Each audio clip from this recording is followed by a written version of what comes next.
What is this argument? This argument is actually that the story of Jesus, he's not a real person. He never existed. I'm Tony McMahon, and this is Jesus Christ, Man or Myth. If we ask a simple question, what is the evidence that this man ever existed at all, we draw a blank. I do admit there are things in the universe I don't understand. Okay. But my response to that is not to make up silly stories. They're pretty good stories. Some of them are pretty good stories, Or Bill. to believe intellectually embarrassing myths from the Bronze Age, but you believe whatever you want. Yeah. So I remain unconvinced. But if you've got some good evidence, bring it, bring it, okay? If a man really did exist 2,000 years ago, a man who was said to perform miracles and talked as though he were the Son of God, a man who was put to death on the cross, what would be the evidence that would attest to him as a historical figure? If Jesus Christ existed 2,000 years ago, what would be the evidence that we would need? Let's start with the question, how do historians determine whether or not anyone in history existed? There are two categories of data historians use to analyze the past. The first thing they use is archaeological evidence, and the next is textual evidence. However, the majority of the population in the ancient world wouldn't have left an archaeological trace. The lack of archaeological evidence doesn't mean a person at the time didn't exist. It means that she or he, like 99% of the rest of the world at the time, made no impact on the archaeological record. So, how do historians work with literary documents to understand the reality of what's happened and who's existed in the past? To get as close to the target of what's being talked about, we look for primary sources written close to the time of what's being recounted.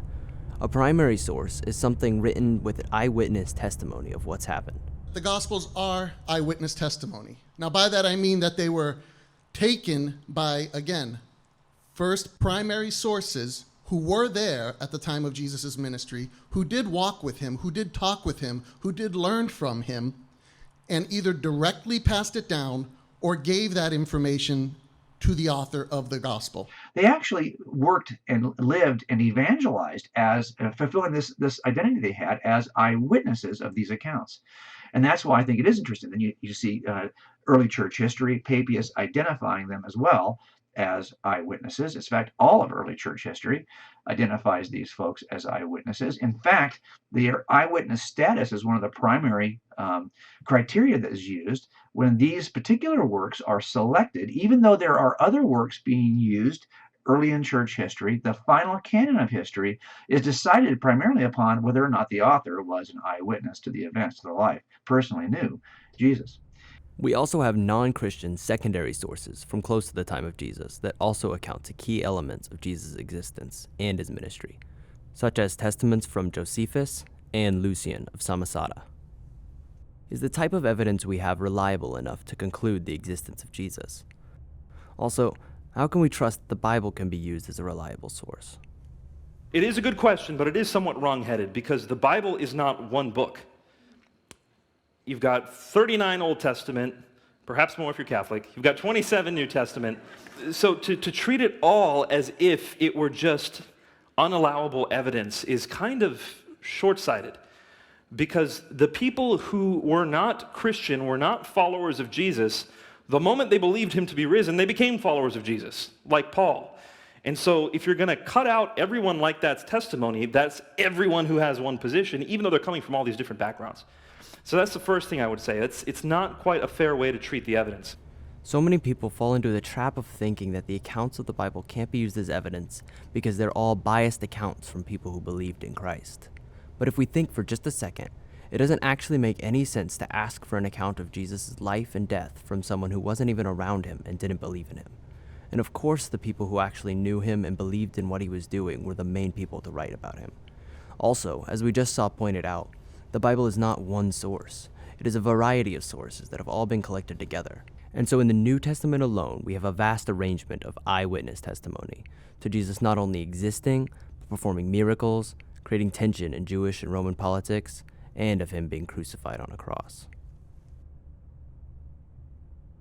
It's only been in the last 150 years or so that this sort of Jesus is a myth thing has revitalized, because historically it's just really a no-brainer. We have an enormous amount of evidence from earliest sources Roman historians like Cornelius Tacitus, Suetonius. You have Lucian, the 2nd century satirist. You have Flavius Josephus, the Jewish historian. Thallus, a Gentile historian in the 1st century.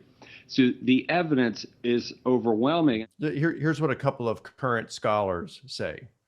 This guy's an agnostic scholar, died just a couple of years ago. His name is Morris Casey, very respected amongst New Testament scholars, in his book, Jesus, Evidence and Arguments, or Mythicist Myths. And he concludes with this paragraph. He says, I therefore conclude that the mythicist arguments are completely spurious from beginning to end.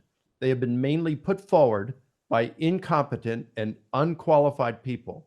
Most of them are former fundamentalist Christians who were not properly aware of critical scholarship then, and after conversion to atheism are not properly aware of critical scholarship now. They frequently confuse any New Testament scholarship with Christian fundamentalism. The mythicist view should therefore be regarded as verifiably false from beginning to end. The evidence is abundant. The amount of primary source information we have claiming witness to the person of Christ, along with the secondary source information validating those people's stories, gives clear indication that this man did exist. Beyond that, historical consensus can be summed up that at the very least, Jesus Christ did live, he was a Galilean preacher, he called disciples, he was crucified by the Romans. After his death, his disciples continued, and some of his disciples were certainly persecuted. And so there is a way to examine the past effectively in order to conclude whether something is historically true or not. And since that's the case, what kind of evidence would we need to believe that Jesus Christ rose from the dead?